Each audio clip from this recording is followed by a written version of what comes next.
क्रोध एक ऐसा भाव जो आते ही मन को हिला देता है, शरीर को जकड़ देता है और इंसान को उसके स्वभाव से दूर ले जाता है। लेकिन कृष्णा कहते हैं, क्रोध को खत्म मत करो, क्रोध को समझो, क्योंकि जो समझ लिया जाता है वो अपने आप शांत हो जाता है। गौर से देखो, क्रोध आने से पहले हमेशा कुछ टूटता है, या उम्मीद या इच्छा या अहंकार, और जिस क्षण ये टूटता है मन के भीतर एक आग उठती है, वही आग क्रोध है।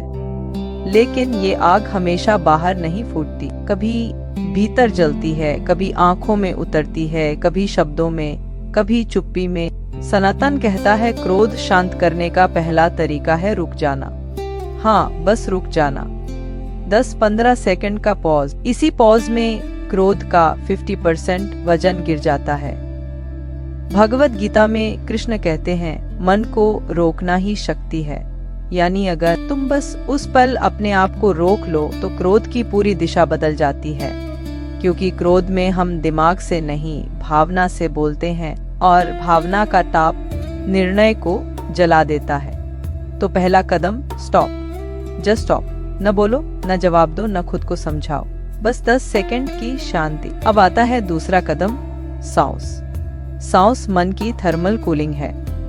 तेज सांस वांट है क्रोध, धीमी सांस धीमा क्रोध। कृष्णा कहते हैं, श्वास और मन एक दूसरे को नियंत्रित करते हैं। इसका मतलब अगर मन भड़का है तो सांस को धीमा कर दो, मन अपने आप शांत हो जाएगा।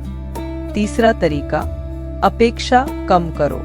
क्योंकि क्रोध हमेशा वहां पैदा होता है जहां हम बहुत उम्मीद रखते हैं।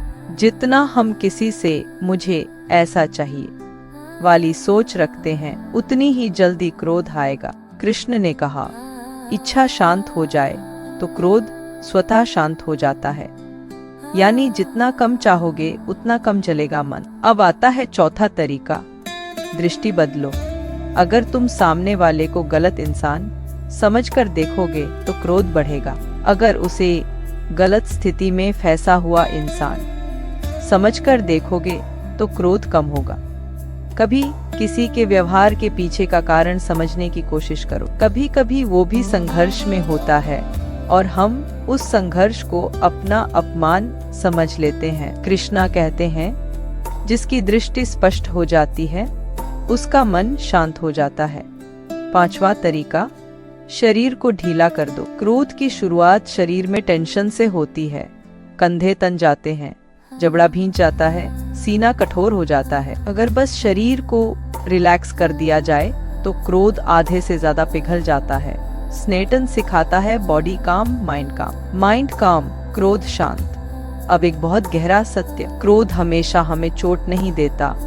कभी कभी क्रोध बताता है कि मन के अंदर कोई घाव है जिसे भरने की जरूरत है। क्रोध दबाने से नहीं जाता, क्रोध समझने से जाता है। कृष्ण अंत में कहते हैं, जो स्वयं पर विजय पा लेता है वह संसार के किसी युद्ध से बड़ी जीत प्राप्त करता है।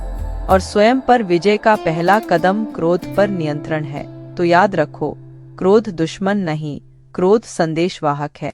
वो हमें बताता है कि कहीं न कहीं मन भारी है, और जब मन हल्का कर दिया, बोझ छोड़ दिया, सांस धीमी कर दी, अपेक्षा घटा दी, तो क्रोध भी चुप हो जाता है और मन में शांत जल जैसा सुकून बैठ जाता है। यही है सनातन का मार्ग और यही है श्री कृष्ण की बुद्धि।